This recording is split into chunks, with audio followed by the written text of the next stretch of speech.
Yun, na magandang araw po sa inyo lahat, Luzon, Visayas, Mindanao. Pati na rin po yung mga kababayan nating OFW na kung nasan man kayong lupalot ng mundo.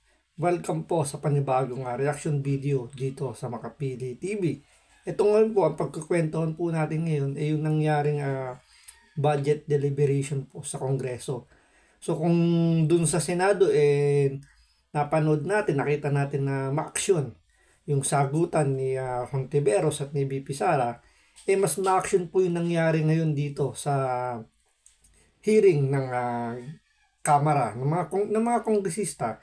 So dito makikita kasi natin na naging mas mainit dahil alam naman natin na mostly or majority ng mga kongresista under po ng sabihin natin talagang dikit po sa House Speaker. Unlike sa Senado kahit papaano, ilan lang yung sabihin natin na sobrang close sa administrasyon. So para medyo medyo tawag dito, medyo maghihinay-hinay tayo sa mga banat natin dahil sa siyempre mga mambabatas to baka ma-misinterpret nila. So yun na nga, kung yung sa Senado, mainit na. Pero, kumbaga, kinaya ni BP Sara dahil hindi naman majority ng mga senador dun, kadikit po ng administrasyon. Pero dito sa Kongreso, parang lions din to. Parang ang pumasok sa isang kulungan na puro leon. Pero, makikita nyo rito na si BP Sara, hindi nagpadaig. Talagang makikita mo yung karakter niya bilang isang leader na kahit outnumber siya, hindi siya basta-basta sabihin natin ito kinaya ng mga bata ng speaker natin. So makikita natin dito kung paano hinarap or paano niya kumbaga paano niya binara yung mga kongresistang ramdam niya na ito may planong, alam niyo yun, may planong gisahin siya pero hindi nangyari, hindi nila naisakatuparan dahil kumbaga na-foresight na kagad ni BP Sara na kung ano yung gagawin sa kanya dito sa Kamara. So yun yung pagkukwentuhan natin. So bago natin simulan yung topic na yan, kung hindi ka pa nakasubscribe sa Makapili TV, baka pwede naman pong pakipindot po muna yung subscribe button at the same time palike na rin po ng video, wala naman pong bayad dyan, kaya pindot na. So ito, panoorin po natin itong balitang ito para magkaroon po tayo ng ideya kung paano ba nilabanan o paano humarap si BP Sara sa mga bata po ni Speaker Romualdez. Tulad sa Senado, nakainitan din ni Vice President Sara Duterte ang mga kongresista sa budget hearing para sa OVP. Tumanggi kasi ang bise na sagutin ang tanong ng mga kongresista tungkol sa notice of disallowance na inisyu ng Commission on Audit sa 73 million pesos na confidential funds noong 2022. Nakatutok si Tina Panganiban Perez. Kasi kaya hindi naman sinasagot ni BP Sara yung issue dyan sa confidential funds. Isipin nyo, 2022 budget pa yan. So, para sa paggamit yan ng 2023. So, ang deliberation ngayon is for the 2025 budget po ng Office of the Vice President. So, yun yung isa sa mga ni-reason ni Vice President Sara Duterte kung bakit, kumbaga parang kinwestiyon niya yung Kamara na bakit kailangan pag-usapan pa yung budget ng confidential funds noong 2022. Ang pinag-uusapan naman dito, yung kumbaga yung deliberation is para sa budget po ng 2025. So parang kay Vice President Sara Duterte, parang hindi naman yata tama na yun ang pag-usapan natin is 2022 pero 2025 yung hinihingi ng budget. At the same time, hindi naman siya humingi ngayon ng confidential funds. So parang ikino-connect lang ni BP Sara na bakit natin kailangan pag-usapan yung confidential funds noong 2022, wala naman akong hinihinging confidential funds ngayon 2025. So parang irrelevant na masyado yun. At the same time, pinipilit kasi ng mga kongresista na sagutin kung ano yung mga pinagkagastusan o paano ginastos ni VP Sara yung kanyang confidential funds saan napunta in 11 days.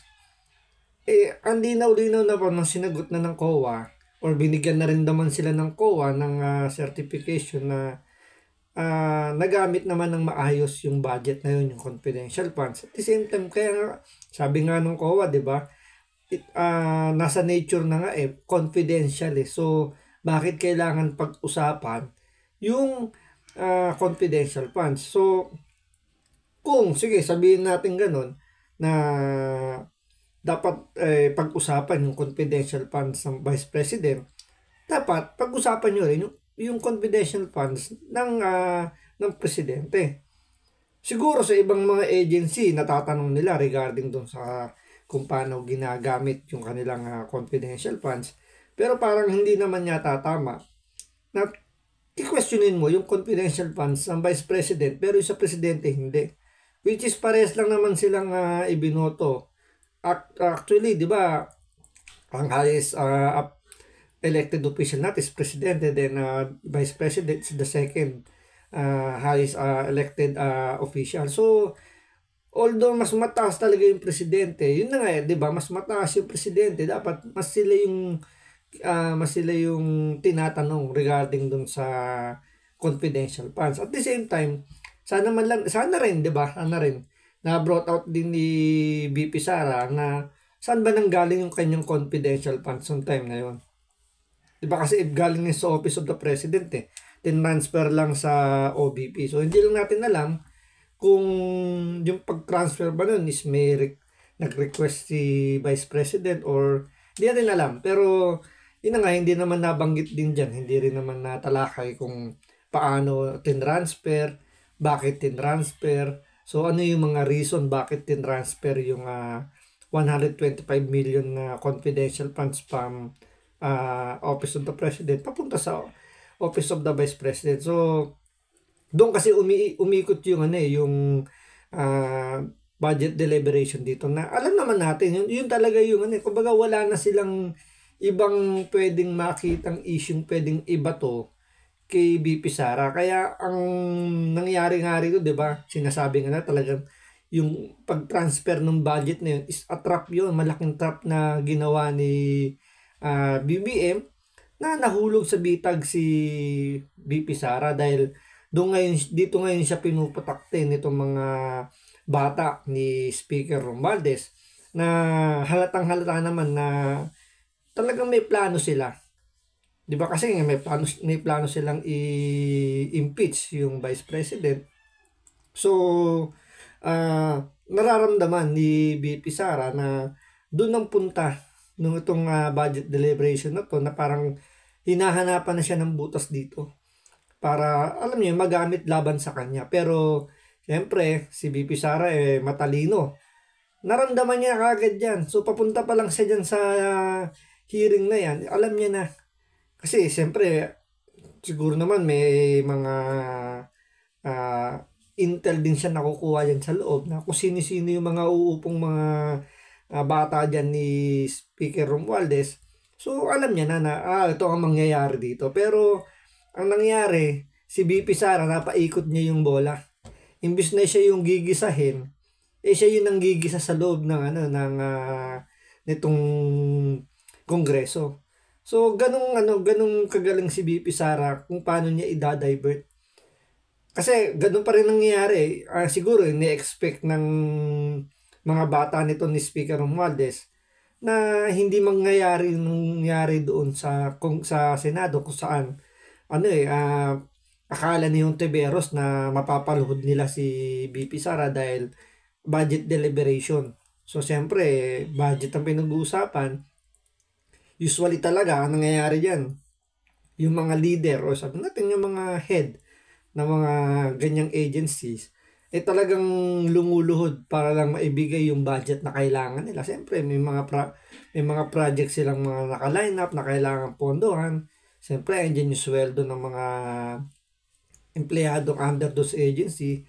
So parang tinatanggap na lang ng mga head ng agency na yon na kung ano man yung gustong gawin. So parang power tripping yung ginagawa nitong mga sumasala sa budget. Pero hindi nila magawa ito sa Vice President kasi alam niyo, alam ni BP Sara na hindi pwedeng hindi ibigay ng Senado tsaka ng Kongreso yung budget na nakalaan para sa kanila. Kasi sila rin yung may ipit eh. Kasi nga sabi nga ni BP Sara, kaya nila magtrabaho with or without yung budget na yan. Kaya nila magtrabaho with or without yung confidential funds. Yun nga lang, siyempre advantage pa rin nga naman sabi ni BP Sara na mas mapapadali yung trabaho kung merong confidential funds. Kasi mas madaling ano yun eh. Mas madaling gastusin. Dahil gaya ng mga kongresista natin, na certification lang yung kailangan i-issue ng Office of the Vice President kung paano nila nagamit yung budget na yon.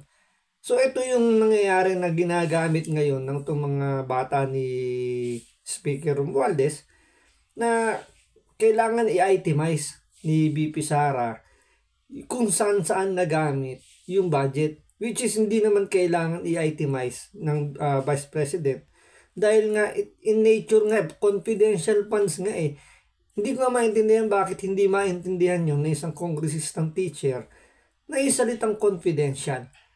'Di ba? So doon pa lang alam mo na eh na walang mangyayari. Pwedeng tumanggi ang Vice President or sino mang agency na merong confidential funds kasi nga in nature confidential. 'Di ba? Oo, sabihin na nga natin na pera ng taong bayan eh. Pero yun nasa batas eh. 'Di ba? Kung yung presidente nga hindi nila maobliga. So what? Anong sense para obligahin mo naman yung vice president? Dahil sasabihin nyo na hindi ang presidente ang chief executive ng ng bansa natin.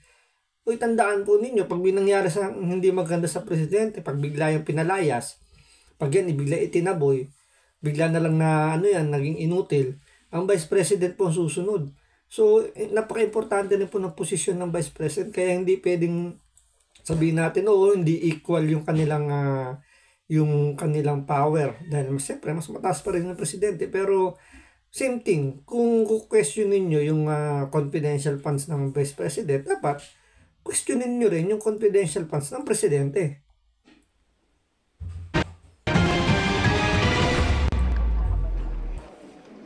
Tumanggi si Vice President Sara Duterte na sagutin ang anumang tanong tungkol sa confidential funds sa pagdinig ng Kamara sa hinihinging mahigit 2 billion pesos na budget ng Office of the Vice President.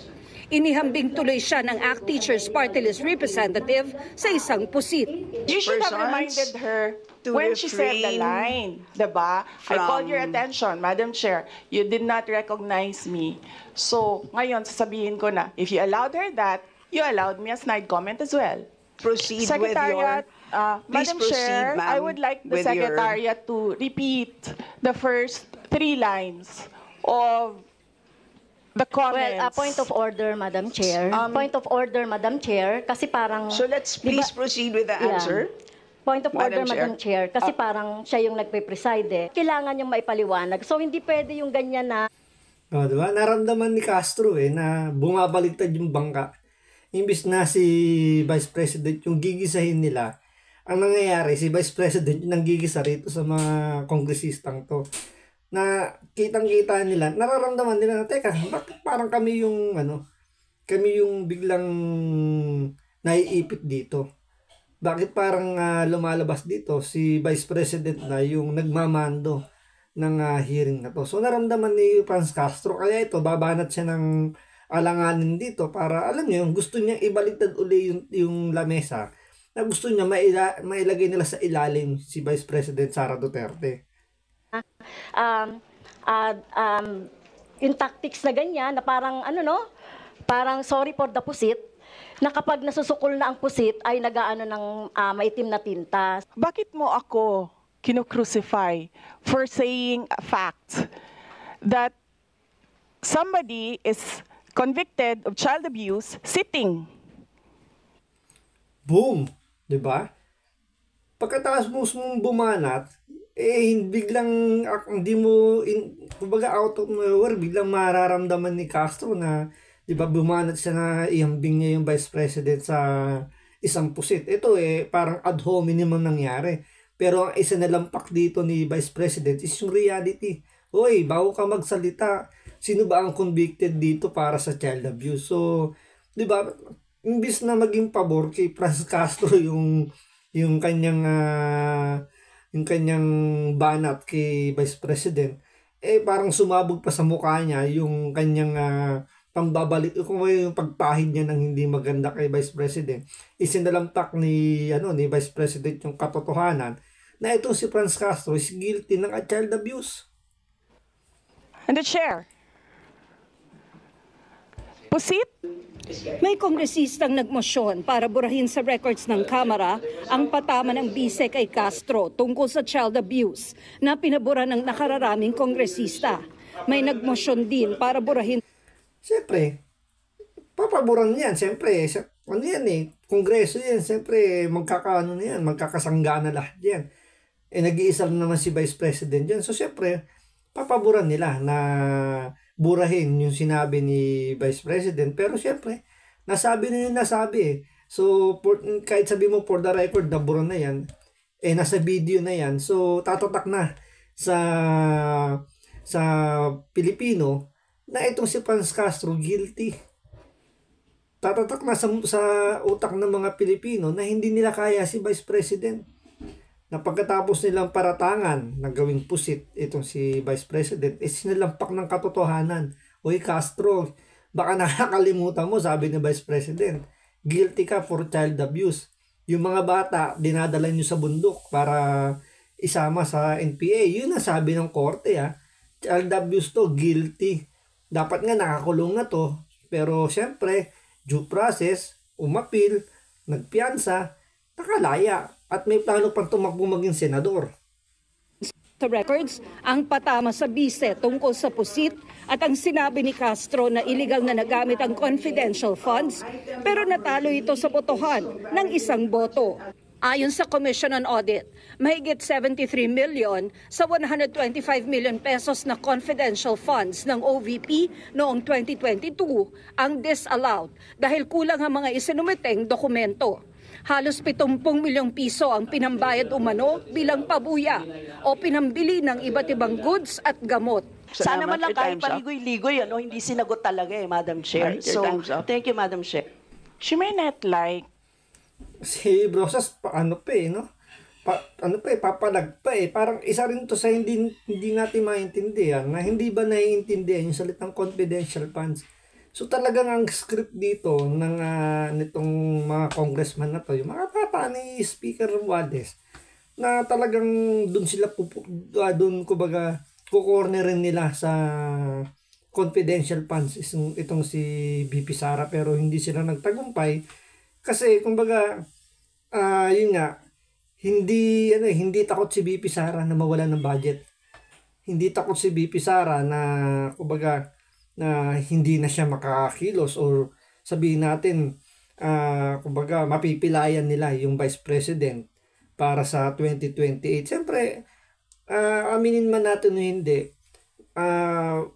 with or without yung budget ng OBP, si Vice President Sara Duterte pa rin yung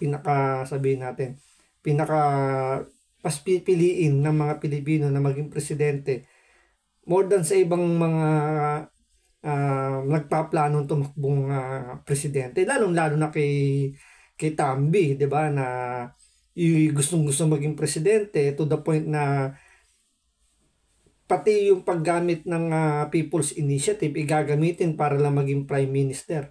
Kasi gustong-gusto niya mahawakan yung Pilipinas. 'Di ba? So, yun nga lang, laging nasa dulo ng ng survey. So, hindi man lang nakakakuha kahit man lang 1%. So, siyempre, ito na yung pagkakataon ni Tambi na baka nga naman sakaling umubra itong diskarte nila na wag bigyan ng budget, gisahin sa confidential funds, pero mukhang nagkamali yata rito yung mga congressman na hindi nila nagiget yung gustong mangyari rito ni BP Sara. So talagang si BP Sara yung umahawak ng ng play ng laro ng pagbibigay ng budget. Na nasanay kasi itong mga kongresista, yung mga mambabatas natin, na nagiging practice pagdating ng budget deliberation, nagpa-power trip. Diba? Ginagamit nila yung kanilang pribilehiyo na manggisa or questionin yung mga budget ng mga agency. Pero dito sa pagkakataong ito, naipakita ni VP Sara na hindi nila kaya yung isang kagaya niya na alam niya na patas siyang gumagamit, alam niya kumbaga sa sarili niya, confident siya na talagang hindi niya ginamit yung kanyang budget kung saan-saan lang. So, malinis yung kanyang naging intention. So, sabi nga niya, with or without yung budget, yung confidential funds, kaya niyang magtrabaho. Ngayon, sabi ko nga, ibigay man niya hindi ng mga mambabatas yung budget niya, hindi naman lalabas na masama si Vice President kung wala siyang kung wala siyang budget para sa mga proyekto niya. Lalabas na masama pa rin diyan yung itong mga bata ni Speaker Romualdez dahil nga tinanggalan siya ng budget So anong maibibigay niyang serbisyo sa mga hihingi sa kanya ng tulong? Diba? Pwedeng ang iisipin dito ng taong bayan na humihingi ng tulong sa Vice President pero hindi maibigay. Itong mga kongresista kasi hindi binigyan ng budget yung Vice President. Kaya wala kami makuha tulong.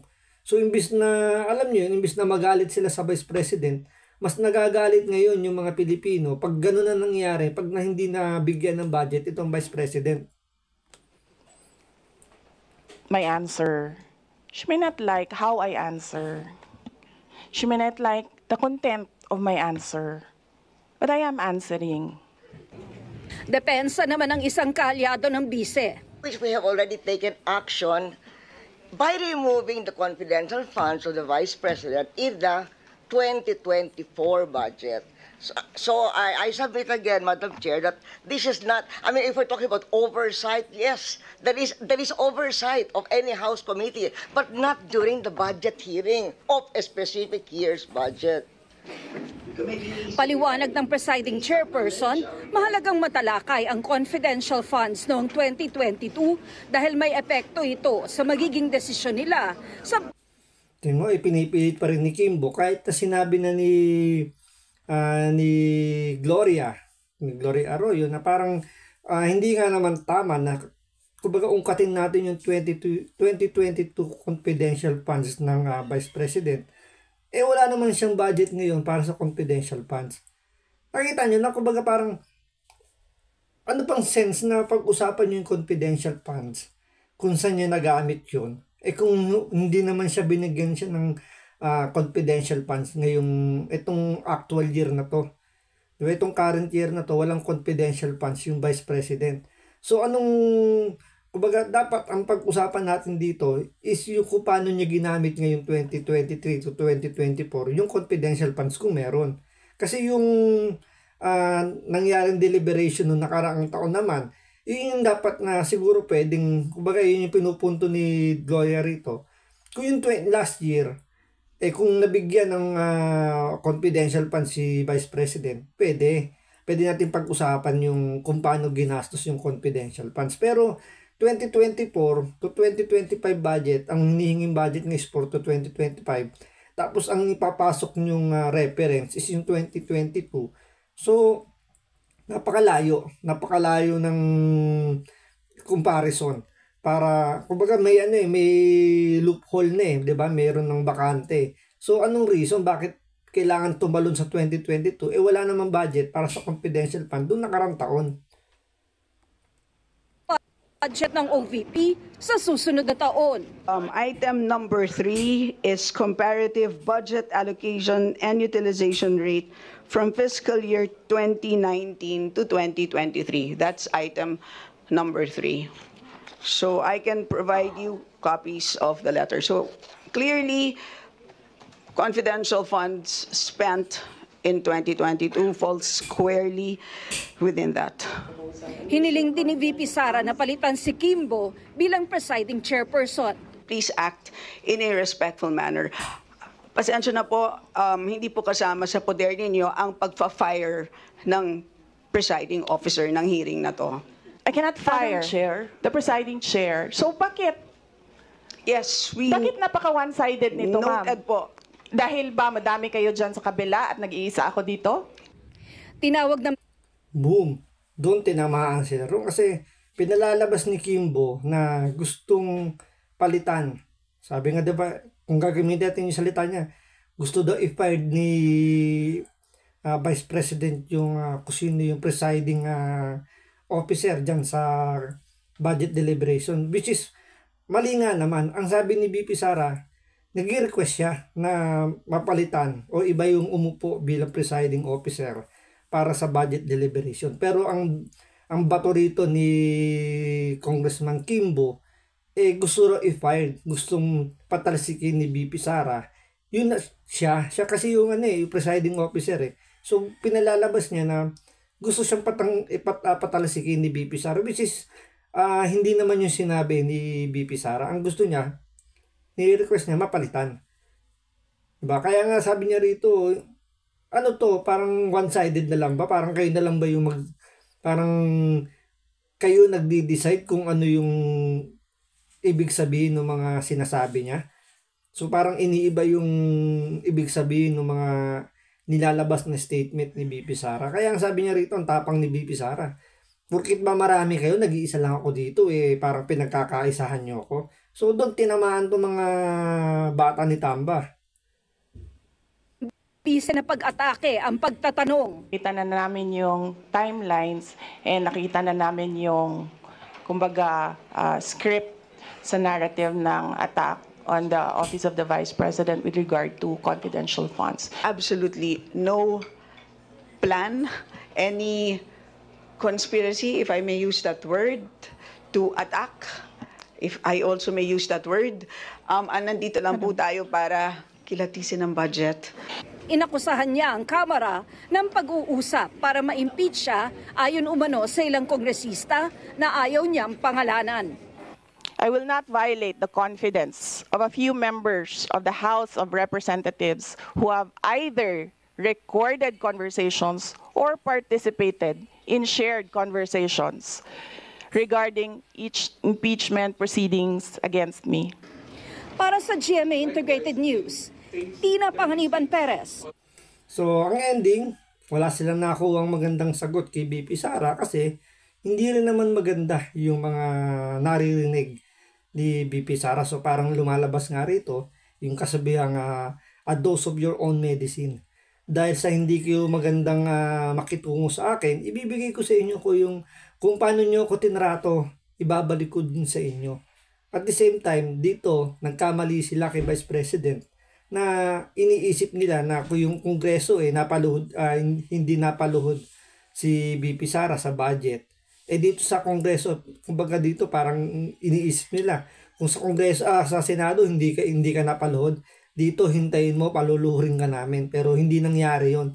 Ang nangyari, itinaob ni BP Sara yung lamesa at ang nangyari rito, yung mga kongresista pa, yung mas naipit.